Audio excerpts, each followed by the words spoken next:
Truk apa? Nek pancen kowe kepengin dawa umurmu, caramu aja kaya ngono di. Lan kowe. Ngapa piye? Kena ngapa? Aku enak-enak ngantuk kok uncalke nggon macanan. Upama aku dipangan macan ngono aku mati seneng kowe ya. Seneng. Wong sing ora urus iki kowe kuwi. Lah genah ndara pari kesik. Dikeroyok buron alas semono kae. Aku doyak-oyak macan kok malah ngontak ngantuk kuwi. Jane kowe iki ndutek ora. Lah urusane dhewe-dhewe ya. Nguring-nguring. Waduh, kathokmu ndi? Oh iya. Wong edan. Wah, dan. Selamat kersane ngalah. Ngapa? Waduh, dan. Kowe mau doyak apa, Truk? Ya macan. Gareng. Dan aku ora doyak, diuncake karo Petruk cedhake nggon macan. Aku jan cilaka. Ngapa? Doyak gajah. Doyak gajah. Ayo. Doyak gajah 12 aku. Mak jegagik teko pinggir jurang. Nek aku iki 12 glundung jurang mudyar. Gajahe mongko ngoyak aku. Lah terus bareng ngono aku udah, heeh, copot. Terus aku kayang mlumah aku. Lah gajahe roh aku ki malah lunga. Lah tek lunga. Lah aku rak dianggep gajah cilik aku. Kok dianggep gajah cilik? Iya, telalene cendak. Minggat kono. Wong edan, awitene golek slamet kok. Kepiye? Diiling-ilingi ngantek suwi kae. Iki telale kok bentuke kaya ngene, kira-kira ngono. Wong edan ora. Kan lho, ndoro pari kesik kae. Deloke kok.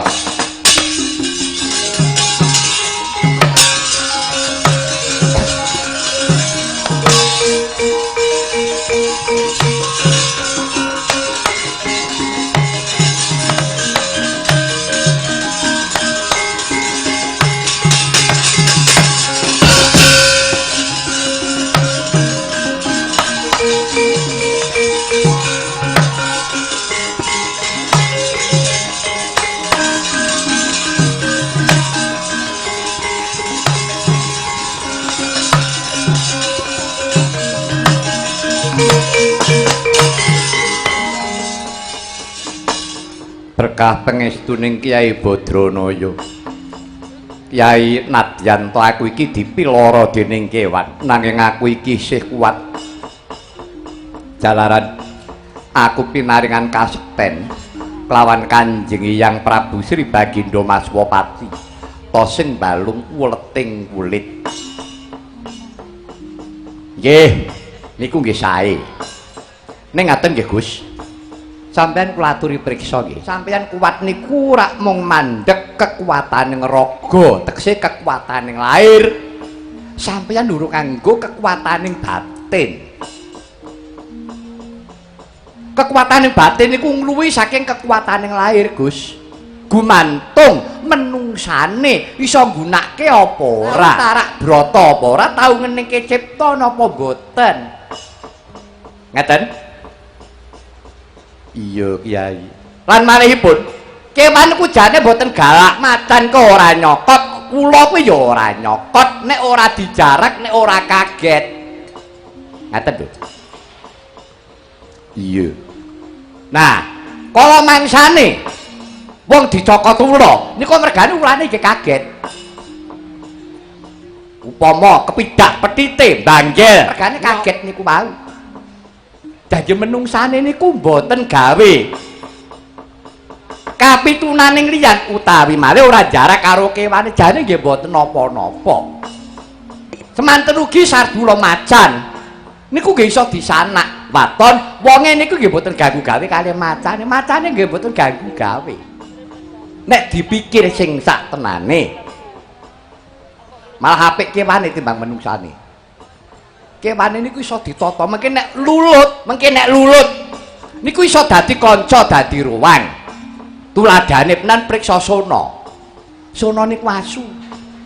Asu niku kewan sing elek, kewan reget. Ning kocapok asu niku nek dingu dipakani diwenehi ngombe, lulut karo sing ngopeni ngerti ala becik bener luput nek maling teko jegoki. Nek wong becik sing teko nggih mboten gelem jegok. Lha mongko niku kewan niku kirik. Ning ewa dene kok nggih enten wong niku eleke ngukuri kirik nggih enten. Lho, enten Gus mboten sisah kula aturke. Pun sing priksane mudeng sedaya. Mula wis saking menika sakniki nggo panjenengan kula aturi manut kali kula nggih. Iya Kyai, wiwit dina niki panjenengan tak aturi sinau ngeningke cipta, ngenepke rasa.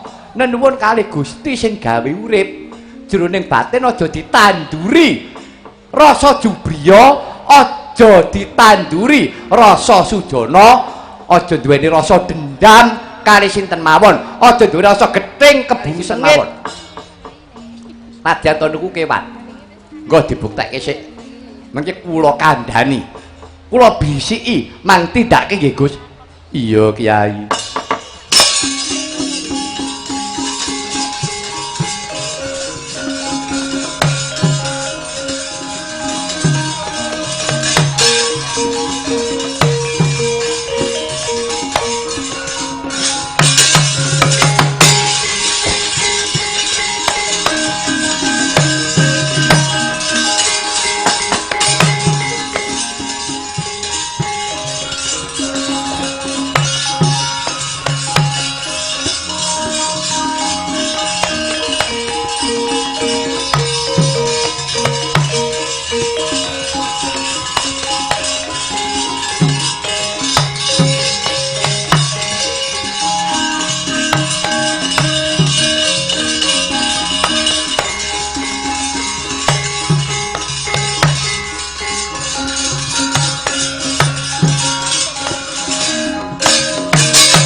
Nah, Gus, pitados napa mboten? Nyatanipun Buron Wana sak sampunipun ketaman ing reh pangruruh alusing bebuden. Kewan-kewan ya kertos bebuden sae to, Gus. Iya, Kyai Badrana. Lah, niku sing kula karepe kaya ngoten niku jenenge satriya iso manjing ajur-ajir. Sebab kula rampun matur, wong dadi ratu niku ora mung ngratoni kulawarga, ngatoni bangsa. Mongko nyatane Ngastina niku nggih duwe wilayah. Wujude alas, gung liwang-liwung, gunung, jurang. Lah niku dados wewengkoning ratu. Nah, mila wis saking menika, menanipun Ndara wiwit dinten menika kedah wanuh kali kahanan wanuwa lawan kahananing jroning alas.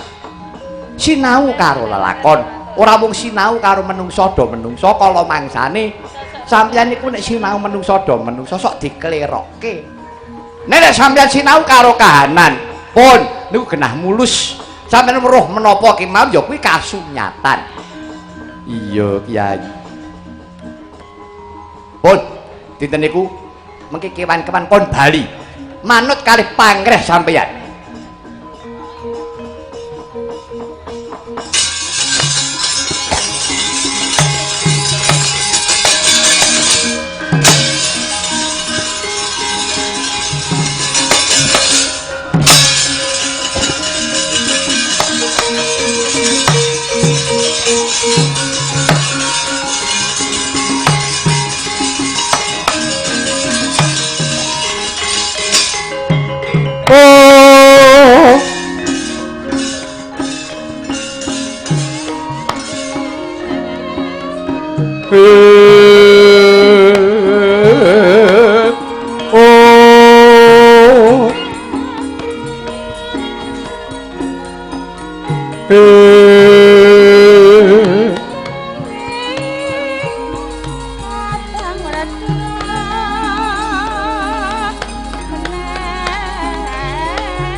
Kanjeng Hyang sepinten lepat kula diagung paraksama paduka Kanjeng Hyang. Wayah paduka pun parikesit krumaos lepat dene loncat saking petapan Sapwarga miwah. Kula oncat saking wirata tanpa pepoyan kaliyan para pepunden. Putu gunggir bocah bagus putuku wong asigit. Parikesit pun yang rumangsa bombong. Sakwisipun eyang nyumurupi tandang kridanira ingkang wis mumpuni sarwiring saniskara. Kakang Semar, kula Gus. Aku nedha nrimo kelawan Kakang Semar anggone Ranggula Wentah kelawan wayah Kusi Parikesit. Kula mboten marahi napa-napa, Gus. Pancen iki mbok menawi sampun wancinipun ingkang wayah pun Parikesit menika diwasakaken inggih menika pemanggih sarta diwasakaken adeg-adeg netepaken jati dirinipun. Nanging pangrasaku yen to ora sinengkuyung kelawan Kyai Semar, Sengara Parikesit bakal bisa ngrampungake pakaryan kang luhur mau. Nggih, sami-sami Parikesit wonten dawuh Iya wis temeka kala mangsane jane Kyai sira tak boyong kundur marang Praja Ngastina. Wis mestine dina iki jeneng sira bakal kajumenengake nata kawisudana Praja Ngastina. Ayo Kakang Semar. Monggo kula dherekaken, Gus.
Ampak-ampak sineblak maruta gegancangan anggegono temah sirning soroting sang Hyang Surya kang nedheng manjer tengange hawa bentere kawuran mendung kawoweh Prabawa goreh pertapan Yaksarata lah sinten to wau ingkang ngrenggani pertapan Yaksarata wonten salah satunggiling wulanjar tegese Waranda Wulanjar putra Dwarawati atmajanira Sang Prabu Sri Bathara Kresna ingkang asesilih kusumaning ayu Dewi Titisari.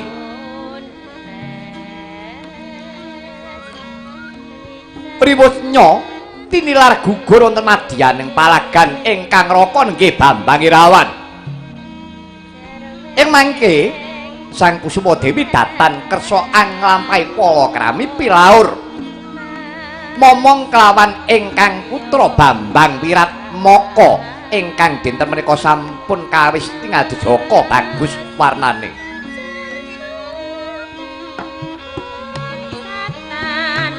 Kira anakku bocah bagus Wiratmaka wonten timbalan iki ngadhewu Kanjeng Ibu.